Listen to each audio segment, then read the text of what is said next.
It's already started.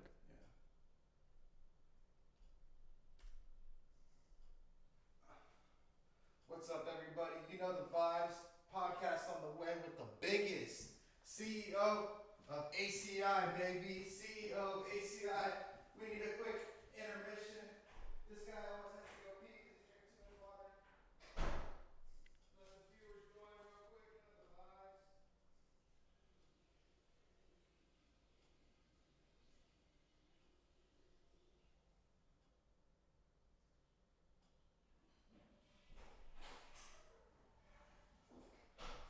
Thank you, everybody, for joining in. Even if you haven't joined in, that's okay. We're okay. And we are starting right now. And this is roll one, scene one, take one. Action, baby. Action, baby. All right, you guys. Welcome to Office of the Day podcast. Here's another classic coming in. I say this on every podcast, but this one's going to be my favorite. I have the owner of ACI, but first and foremost, my father, Marco Alcala, Marco Antonio. I'm, 2.0, the prettier, darker version. Yes, you are. But, go ahead and introduce yourself, and thank you so much for coming on the show today. Really appreciate your time, boss. Well, thank you for having me in your show. I am Marco Alcala. I'm Mark Anthony's dad. And I run an IT consulting and cybersecurity company out of Pasadena, California. We've been in business for 25 years. We are the IT department for small and medium-sized businesses. We focus on keeping their systems up and running and maintaining their cybersecurity so they can focus on running their businesses. Okay. Give me a little background about how you got into the business. Give us a scope of how this all started. Well, I was working as an accountant for a group of companies in the entertainment industry while I was majoring in computer science at Cal State Northridge. And I knew that I wanted to start my business at some point. So when I graduated from college in 97, I gave my boss 90 days notice. I started looking for my replacement, so finding a lot of candidates for him to choose from so that there wouldn't be any problem during the transition. And then I left my job and started knocking on doors. I'd be walking up and down Colorado Boulevard in Pasadena, knocking on every single business that I could find, offering my IT services. This went on for months, and eventually I landed my first client, and they needed help with an accounting system called Great Plains. It so happened that I had experience implementing that accounting system on my previous job.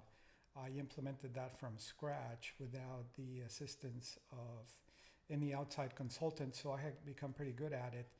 And that experience that I gained helped me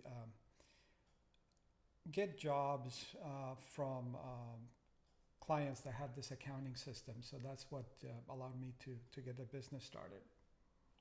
Yeah, that's impeccable. I mean, give us a little bit of background on the perseverance side of, knocking door to door every day to business owners and to businesses, and sometimes not even get to speak to the business owner. What kept you going?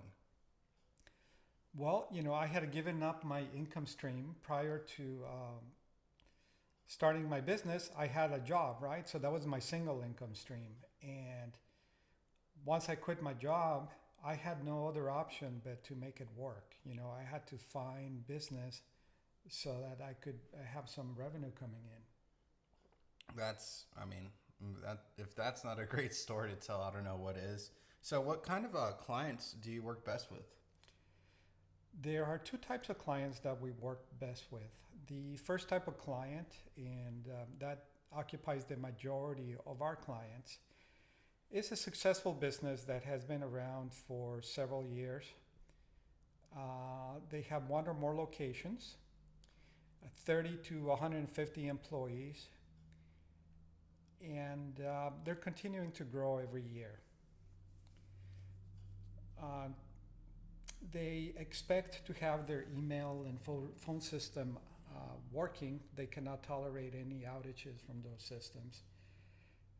Further, data privacy and security is very important to them because they don't want to suffer the embarrassment of a ransomware attack, a data breach, or even a rogue employee. And they don't want to lose any data. Further, they're smart enough to know that technology is not an expense, but it's a means to improve the operations of their business. And that is a key point because we can't work with everybody. There are some businesses out there that cling to outdated systems and software for way too long, and they're pinching every penny because they are not profitable. And frankly, we can't work with people like that. Our clients have reached a maturity level in their business where they need professional IT and cybersecurity services. And they're not necessarily looking for the cheapest service. They're looking for the most competent provider and somebody they can trust. And that's where we deliver our best work. The second type of client that we have is the IT director for a larger enterprise company that is looking for cybersecurity services, backup and disaster recovery, and project work. Okay. So Marco, tell me a little bit why or what makes your company so unique and what, makes them come back over and over again. And you told me on, aside to this podcast, with multiple different companies you work with, they refer you business. Why do they feel the need or why do they feel so happy to refer you business? Well, just to give you an example, some of them tell us that they sleep better at night knowing that we're taking care of their systems. They know that we're looking out for them and that we're doing everything in our power to keep their business secure. And with all the ransomware attacks that are going on every day, people are worried about this and they want somebody to help them out. Now, what makes us different is that we hire people that have customer service in their DNA. So we go through a very lengthy interview process to find out if they're cut out to provide customer service. And in addition to that, we find people that are very good at solving technology and cybersecurity challenges. That is what allows us to deliver a better service because we have people that are always going to complete their mission. And we also develop our people professionally. We make sure that they can grow. To give you an example, I don't know. Well, actually, you met this employee we had a while ago. His name is Hike. When I interviewed Hike, he was working for a boss that didn't let him implement anything that he suggested. So if it wasn't his boss's idea, he would shut down his ideas, right? And he told me, look, I'm looking for an opportunity to grow. And I said to him, well, if you come to me with good ideas, I'm going to approve them. So, I hired Hike, and he did come to me with a lot of good ideas, and I would tell him, yes. I remember one day he told me, Marco, you can tell me no once in a while. I go, well, you're coming up with good ideas. I'm not going to say no, Right. When the time comes that if there's something that, I don't approve of, I'll let you know. But anyway, he grew tremendously. So when he started, he was a level 2 technician, and he was with us for 6.5 years. By the time that he left, he was so advanced in his understanding of IT and cybersecurity that he got hired as an IT director. So he went from level 2 to IT director in 6 years. And tell them about the difference in pay and the difference of responsibility to be able to grow that much. Well, basically, he continued to take responsibility every week he would take on something new, and the difference in pay, well, is tremendous. You know, IT directors make over $120,000 a year. Wow. So you know, we're changing people's lives in terms of the people that work for us, but also we're changing the way that our clients um, manage their technology so that their business can run more efficiently Right. and So, securely. so do you guys have systems to ensure quality and as well analytics to show to the clients that you're backing up what you say in the sense of the premium pricing that you're charging? Yeah, we follow standard operating procedures. We document that for every client. And we also have dashboards, right? So our guys are seeing dashboards every day on their computer where they can see incoming requests, how long it takes us to solve our request. Also the client feedback. With every service request, we send a survey to our clients to confirm that they were satisfied. And that provides real-time feedback to the technicians on the job that they're doing because they're being graded by the clients in terms of the results that they're delivering. Absolutely, absolutely. And there's a lot of IT services out there, a lot of MSPs out there.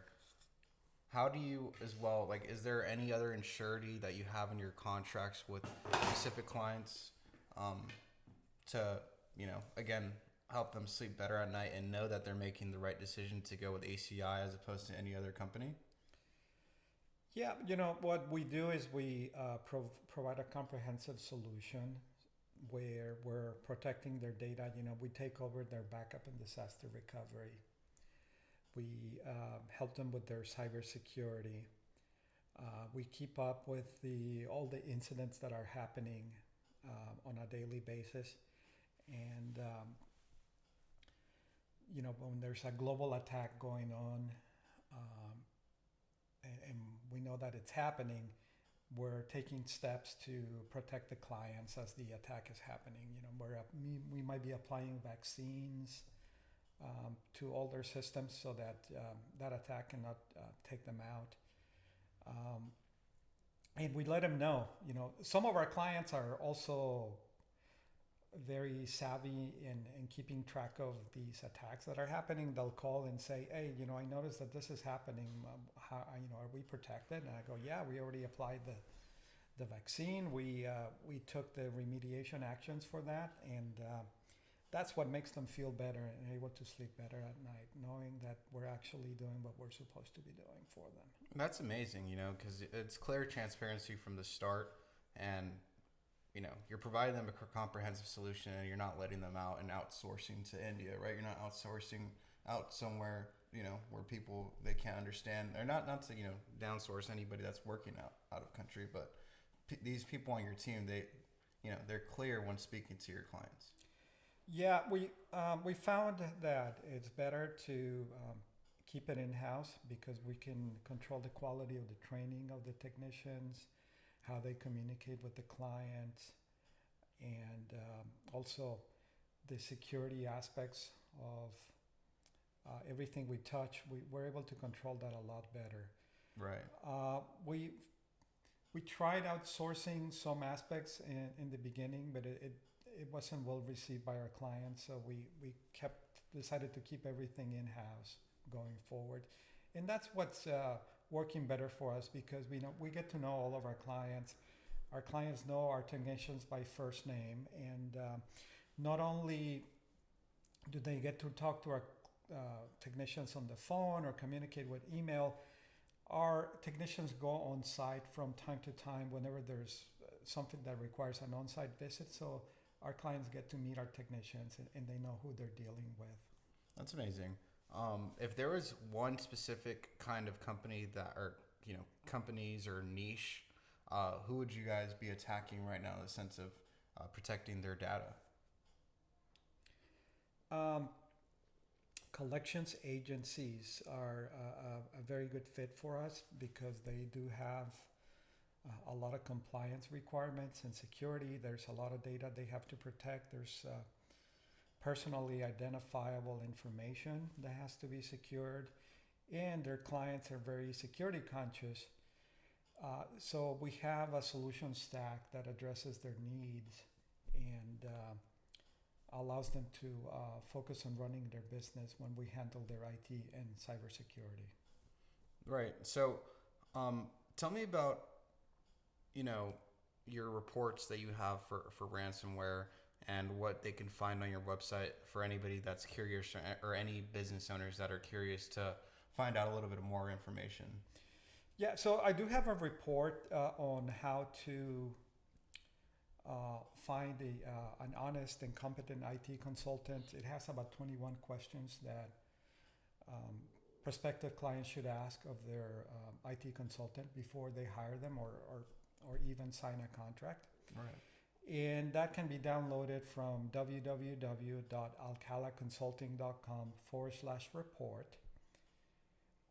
And that's, I'm going to spell Alcala Consulting. It's ALCALACONSULTING.com. And so, anybody can download it from there. And don't worry, guys. We'll leave all that down below in the description on the podcast too. Okay. And we do have recommendations on what clients can do to stay safe in these dangerous times with all ransomware attacks going on. And primarily, what we tell clients to do is, enable multi-factor authentication on all of their systems. Your email should be protected by multi-factor authentication. All their VPN access should be protected. Privileged account like network administrators, that should be protected with multi-factor authentication as well. I mean, I even go and say, go ahead and protect every login with multi-factor authentication. I don't know if you remember the Sony hack that North Korea did a few years ago where they erased the data from all of their systems. Well, the North Koreans were able to get in through a computer that didn't have multi-factor authentication. And from there, they were able to... It was like a holiday weekend, right? I don't remember exactly when it happened. I think it was like a 4th of July weekend when everybody takes the time off. Well, we had a 4th of July weekend attack last year. Oh, okay. Never mind. I got confused. That was, I don't remember exactly when the North Korea attack happened. It was a while ago, a few years ago. But last year, there was an attack on the 4th of July. And we were busy that weekend because we were making sure that there was no way that attack was going to be able to affect our clients, and it didn't. They were fine. But so now what the cyber criminals are doing, they're planning attacks like on a Friday evening or on a holiday weekend because they know that the IT admins are going to be away and there's not going to be anybody watching. So you have to have a system for looking for these security incidents even when people are off work. So that's why we recommend that you use a cyber operations center platform so that somebody's looking at your IT infrastructure and you can detect a cybersecurity incident even if none of your employees are at work. Wow. So is there anything else that businesses can do to stay safe currently that they don't need to, go on the website for that, off the top of your head? Yeah, so there's a few things I can think of. I already mentioned a couple of items, right? I mentioned multi-factor authentication and security operations center platform. Yeah. What I recommend is that they get like anti-phishing platform so that inbound emails that are phishing emails get labeled as such and anybody will be able to recognize them. Also, where can they find that? The anti-phishing platform. Mm-hmm. There's one called Iron Scales. There are many solutions out there, but Iron Scales is one we've standardized on and it works pretty well. Okay. Another thing to do is to train employees, right? Cybersecurity awareness training. so that they're able to recognize phishing emails, any kind of scam that criminals are conducting these days. Even phishing, which is faking somebody's voice over a phone call, um, or doing a social engineering attack over the telephone. There was this case just a couple of years ago where somebody did a deep fake. Some cyber criminals faked the voice of a CEO of a European company. Wow. And they called it CFO of that company, and they talked the CFO into sending a wire transfer for 67 million euros. So the CFO of this company believed that he was talking to the CEO, so he went ahead and sent a wire transfer because he couldn't tell. He couldn't tell that the voice was being faked. So that's why we recommend to our clients that they have a wire transfer protocol to verify the authenticity of a wire transfer request, and they don't just accept an email or a phone call saying to send a wire transfer. Yeah, I mean, you guys too. They like to catch you at the weirdest times. It's pretty funny the times that these hackers or criminals will catch you. It's like they catch you right at the time where you haven't eaten for hours and you have your guard down. So make sure to always keep your guard up. I know that's pretty hard to do, but take this valuable information that he's providing. I know we're running a little bit low on time here, but what else should the listeners do to get more information on this topic? They can visit our website, go to www.alcalaconsulting.com.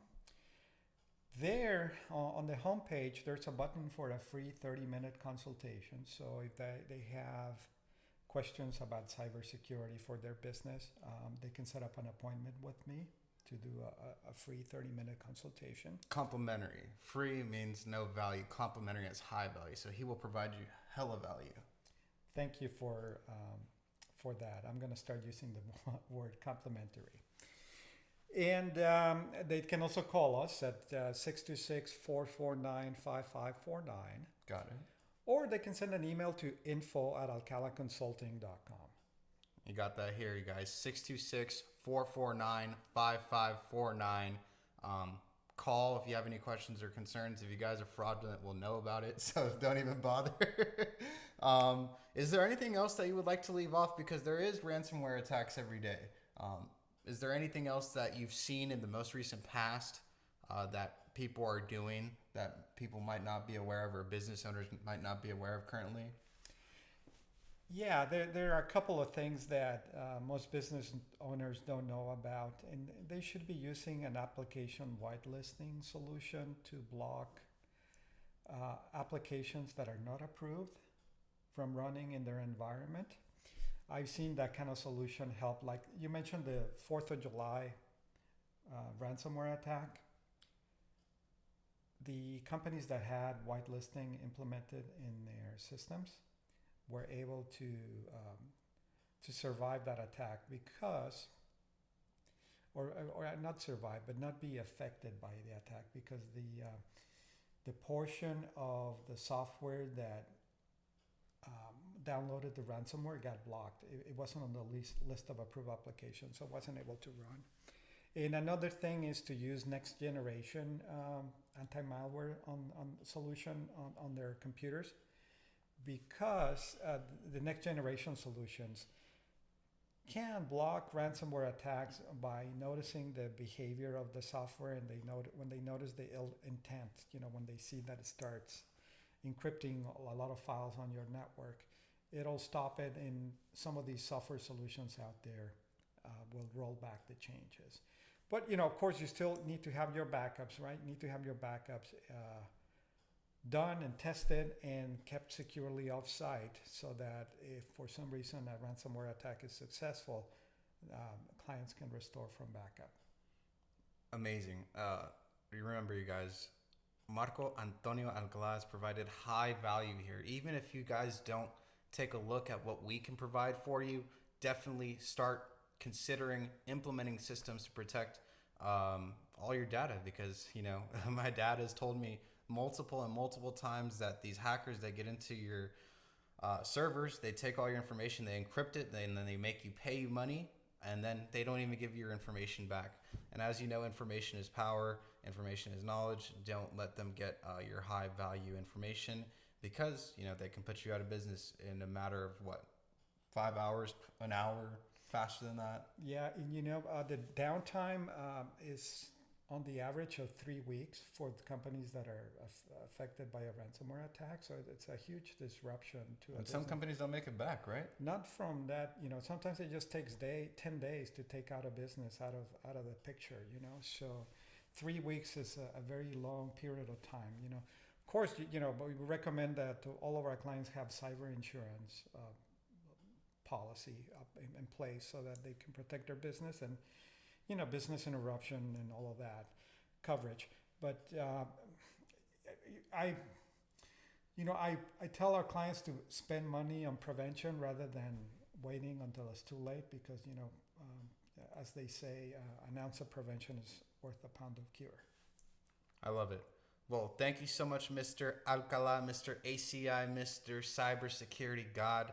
We appreciate your time today. It's been a couple months of me waiting to get you on the show, so appreciate your time, Marco. And Office of the Day with Pasadena's Wolf tuning out. Anything else you want to leave the beautiful people with? Thank you for having me. It's been a pleasure to be here. You know the vibes. Rico, mommy!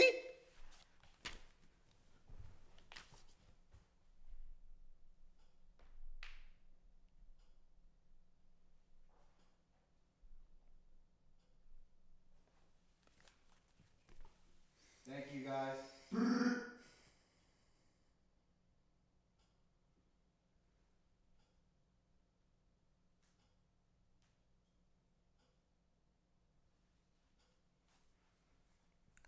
Well, we did it, my homie. We did do it. Oh, You did great. You did great. I told you I could do this shit.